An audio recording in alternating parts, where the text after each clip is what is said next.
So, happy New Year 2022. We're almost at the end of January, eh? No, it's been quite a life that I've led, eh? Ah, for sure. Goodness me. Yeah, so here we are. So I'm trying to kind of catch up with everything and my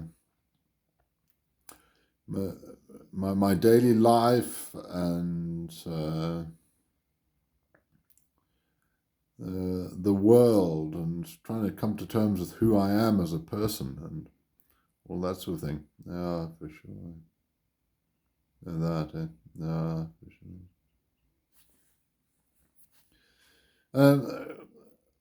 I kind of think back to the turning points in my life, and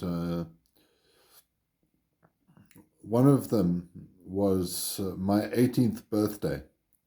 And to try and put it in perspective, uh, I woke up. Well, I didn't wake up. We didn't go to sleep. It was New Year's 1998, the beginning of 1998. New Year's Eve, 1997, the beginning of 1998, and we partied all night at Heaven Lodge, Chimanimani village, and then we caught a lift to the base of the mountain, and we didn't go through the national parks. We went through. We went a different route because we didn't have any money to pay parks fees, so we jumped into the park without a permit. Myself and a couple of tourists that I'd met at Heaven Lodge, two others, so three of us, and we headed up the very steep part of the Sphinx. It's this wall of rock, and we got up the one side of it, and we left at 9 o'clock in the morning, and we got to the top of the ascent at about 5 in the evening, and then there was another hour's walk or hour and a bit to get to the campsite where we camped out at Redwall Cave. And then the next morning,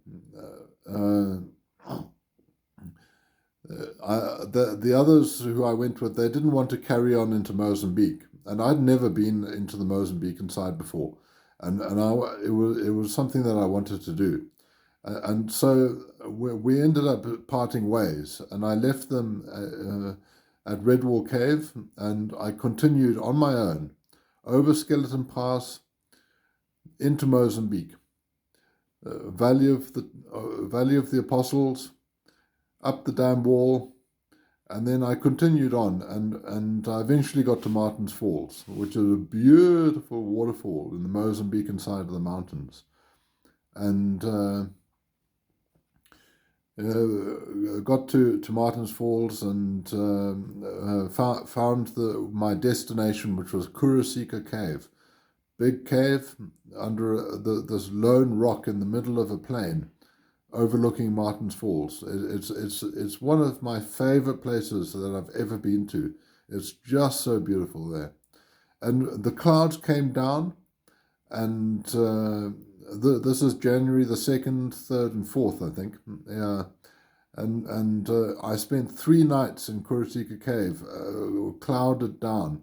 I decided not to venture anywhere else because I would have got lost in the mountains with that sort of mist. You couldn't see 20 meters in front of you, and so I just sat it out on my own in this cave for the duration. And then when the clouds lifted, I found my way back into the Zimbabwe side of the mountains and came down the mountain and walked out and found my way back to Heaven Lodge. Anyway, then I wanted to return after a night recuperating at Heaven Lodge in the village, I wanted to return to the mountains. This was I was 18 years old on the 6th of January 1998, and I decided to return to the mountains. So I hitched in and continued on the same path I was previously on, which was going up the Sphinx, which is the steep ascent next to what was called the Hadangi. I think it's a new trail now, because that trail got washed away in the cyclone Aline, was it, a few years back. Anyway, the 6th of January 1998, I started hiking up the mountain, and this armed parks officer stopped me. He just by chance. I think they weren't working on New Year's, and so that's why we managed to get in without paying. But this is the 6th of January, and the parks officer stopped me and says, "Where's your permit?" And he said, "No, we're going to the office." And so we walked along the contour path up to the office, and I spent my birthday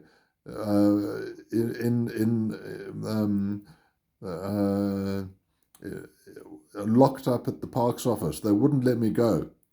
And my mother and my brother came and rescued me. They drove all the way up from Harare, and they came and rescued me. This is after telephone calls back and forth between the village and Heaven Lodge and all this kind of thing.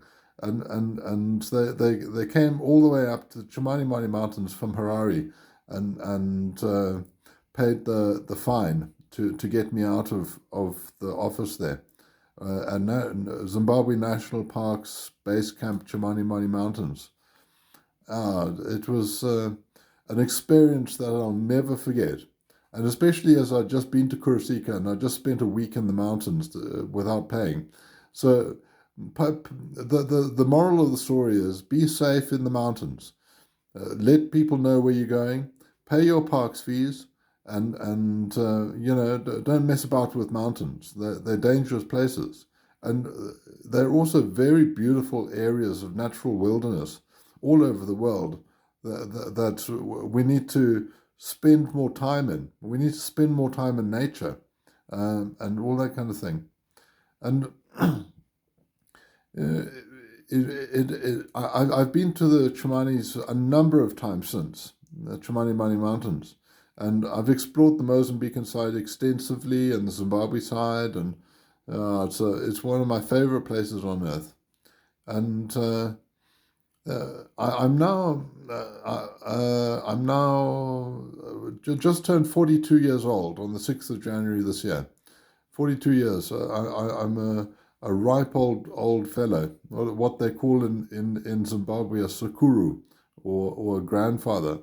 Although I don't have kids, but anyway, that's one experience that I'd kind of relate to you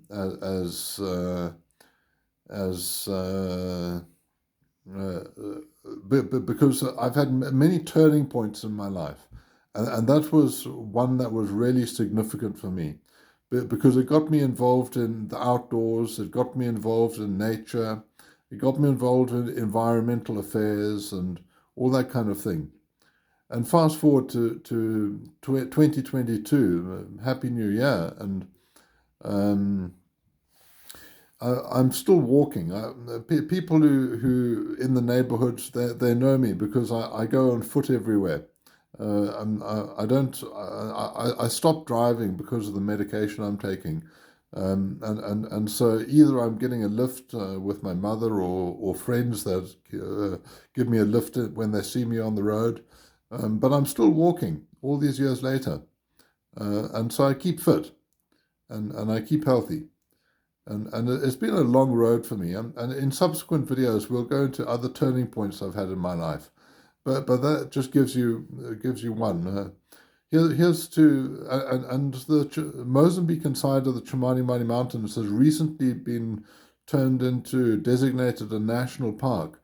So either, if you go on either side of the mountains, you can access it through a registered national park. And so it's going to protect the mountains in the long term to have it as a national park on both sides of the border. And I highly recommend going to the Chimanis if you get a chance. It's really a beautiful place. Even if you just go to the village and hang around there, you're in the eastern highlands of Zimbabwe, and it's a really beautiful kind of scenery and all the rest of it. Lots happened. Lots happened, for sure. Goodness me, for sure. Yeah, so that's that. I'm just going to pause the video. Yeah, so this is I'm playing a bit of Spotify for you. Four non-blondes. What's up? Anyway, that gives you a taste of what I'm talking about. We're really spirited people, Zimbabweans. I'm actually Canadian, but I've lived in Harare since I was 2 years old, and I'm still here. But I was born in Canada. So here's a song for you guys. Here's a song for Chimanimani Mountains. So, yeah, for sure. Four non-blondes. What's up? Spotify. Tune into your Spotify. Anyway, happy New Year 2022, and I'll see you in the next video.